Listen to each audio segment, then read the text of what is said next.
Progress. Baik, anak-anak sekalian, mahasiswa-mahasiswa yang mengambil mata kuliah Matematika 3, hari ini kita akan melanjutkan kuliah Matematika 3, membahas terkait dengan deret Taylor, ya, deret Taylor. Oke. Atau disebut juga sebagai aproksimasi Taylor. Ya. Jadi sebelum masuk kepada metode numerik untuk menyelesaikan suatu masalah, kita akan belajar dulu tentang deret Taylor yang akan digunakan untuk aproksimasi dan penurunan persamaan-persamaan numerik.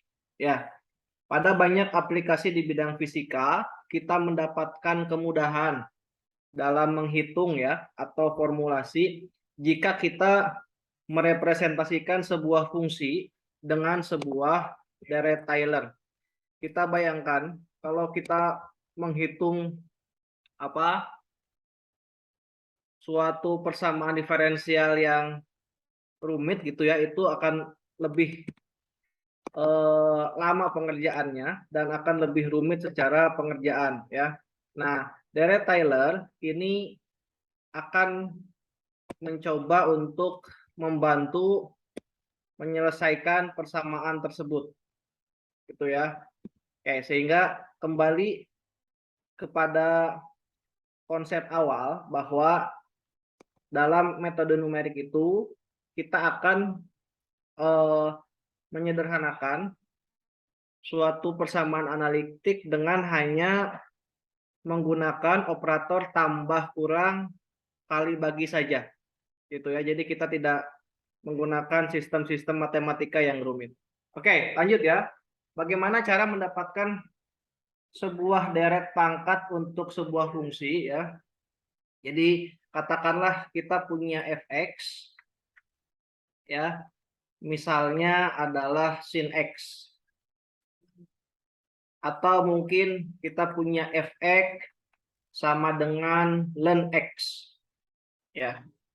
Nah, kita hendak merubah, jadi intinya adalah kita hendak merubah sebuah fungsi menjadi sebuah polinom ya. Polinom itu adalah persamaan pangkat ya. Seperti itu. Oke. Misalnya kalau kita belajar di SMA kelas 11 kalau nggak salah ya, kita mengetahui bahwa sebuah fungsi polinom itu bisa ditulis katakanlah seperti ini ya. CO tambah C1 kali X min A ditambah C2 kali X min A 4 ditambah C3 dikalikan X min A pangkat 3 dan seterusnya ya. Oke, nah jadi kita hendak merubah fungsi-fungsi yang rumit menjadi sebuah persamaan polinom. Kira-kira seperti itu ya. Nah, katakanlah fx itu adalah ini, dan seandainya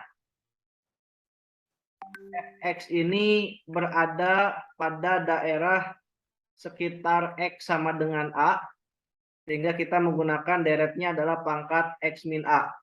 Seperti itu ya. Oke, lanjut. Nah, kita hendak menyederhanakan fungsi ini menjadi turunan-turunannya.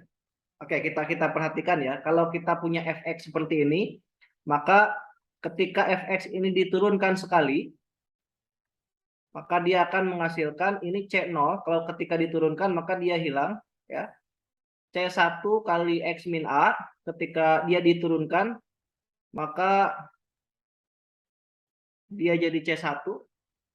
C2 dikalikan X min A kuadrat, ini ketika diturunkan maka ini kan pindah ke depan ya. Sehingga ini menjadi 2C2 dikalikan X min A. Ini juga sama, ini kalau diturunkan menjadi 3C3 kali X min A pangkat 2 dan seterusnya. Ya, baik. Kita akan coba turunan keduanya. Sehingga kalau turunan keduanya adalah, ini ketika diturunkan, ini C1 jadi hilang. C2 akan menjadi 2 kali 1 kali C2. X-nya hilang. Ditambah ini diturunkan menjadi apa? Jadi 3 kali 2 kali C3 kali X min A. Plus seterusnya. Kemudian kita lanjut lagi sekali lagi ya. Kita akan percobaan saja. Ketika diturunkan yang ketiga, maka dia akan menjadi ininya hilang. Ya, karena tidak ada unsur X nih. Ini menjadi 3 dikalikan 2 kali 1 kali C3. Dan X-nya hilang ya, jadi ini tidak ada. Ini kalau dilanjutkan, maka kita akan menemukan 4 kali 3 kali 2C4 kali X min A. Ya, kali X min A. Oke, sehingga kalau kita lihat polanya, kita akan mendapatkan bahwa pola dari turunan ke N ya, jika kita turunkan sebanyak N kali, maka ini akan menjadi apa?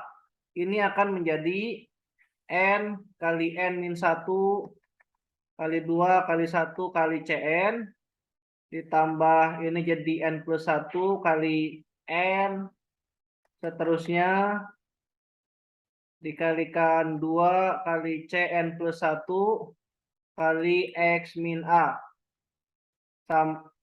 Sampai seterusnya ya. Ini katakanlah ini persamaan yang kedua katakanlah ya. Oke. Kalau kita perhatikan, maka pola yang terbentuk untuk koefisien setiap turunan ya, kita lihat koefisiennya ya. Jadi kita lihat koefisien suku pertama pada turunan-turunan di atas merupakan sebuah faktorial. Masih ingat faktorial ya? Faktorial itu kalau seandainya saya punya n faktorial, itu kan berarti definisinya apa? N faktorial itu adalah n kali n min 1 kali n min 2 berturut-turut sampai kali 3 kali 2 kali 1. Ya, ini adalah n faktorial. Nah, kita coba substitusikan nilai X sama dengan A. Ya, jadi nilai ini kita substitusikan X-nya itu sama dengan A. Sehingga ketika A-nya dimasukkan, kita akan mendapatkan ya FA itu berarti berapa? Untuk yang fungsi utamanya, fungsi F tanpa turunan, ketika dia dimasukkan nilai A, maka otomatis ini jadi 0, jadi 0, jadi 0 dan seterusnya 0. Sehingga ketika X ini diganti A, ini akan menjadi C0 saja. Karena ketika ini diganti A, ini akan menghabiskan nilainya. Jadi jadikan 0 ya. Sehingga nilai FA adalah, ini adalah C0. Sementara ketika turunan pertamanya seperti apa? Sama caranya ya, kita tinggal ganti X-nya dengan A, sehingga poin yang ini jadi hilang nih. Sorry, saya tunjukkan. Poin yang ini akan jadi hilang, ini akan jadi 0, ini juga akan menjadi 0, sehingga kita hanya punya C1 saja. Ya, C1 saja. Oke. Sehingga nilai dari turunan pertama ketika diambil nilainya adalah A, itu akan menjadi nilainya adalah C1 saja. Turunan kedua seperti apa? Turunan kedua ketika dimasukkan A ini menjadi ini saja ya hasilnya ya. Ini kalau kita sederhanakan jadi 2 faktorial kali C2. Berturut-turut, kalau kita lihat polanya, nanti kita akan mendapatkan bahwa turunan yang ke N itu ketika dimasukkan A itu akan menjadi n faktorial dikalikan Cn. Ya.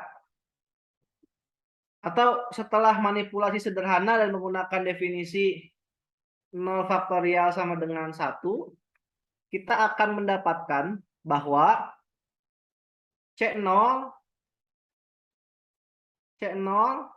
ini kita hapus dulu ya agar tidak membuat rumit. C0 itu adalah FA dibagi dengan 0 faktorial. Kemudian C1 sama dengan turunan ke A dibagi 1 faktorial. C2 ini adalah turunan kedua dari fungsi FA dibagikan 2 faktorial. Dan kita akan mendapatkan Cn itu adalah turunan ke N ya dibagi N faktorial. Ya. Sehingga kalau kita lihat polanya,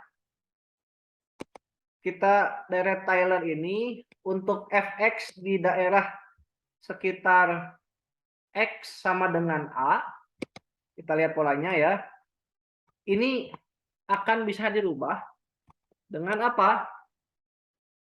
Dengan tadi ya, dengan deret yang tadi, sehingga fx itu sama dengan C0, C0-nya kita ganti dengan ini,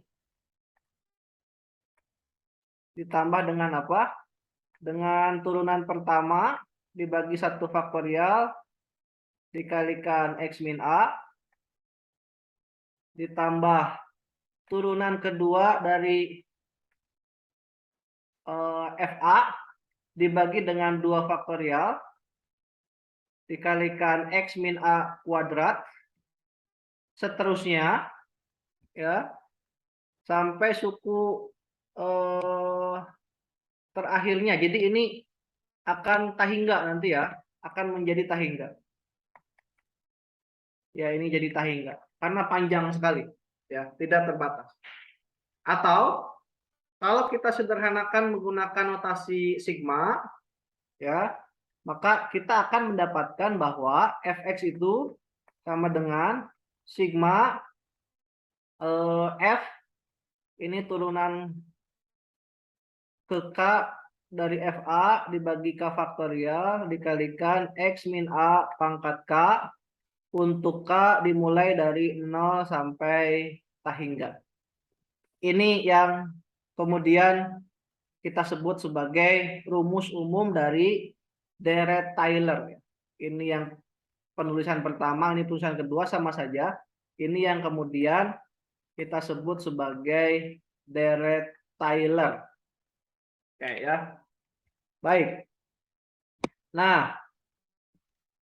deret Taylor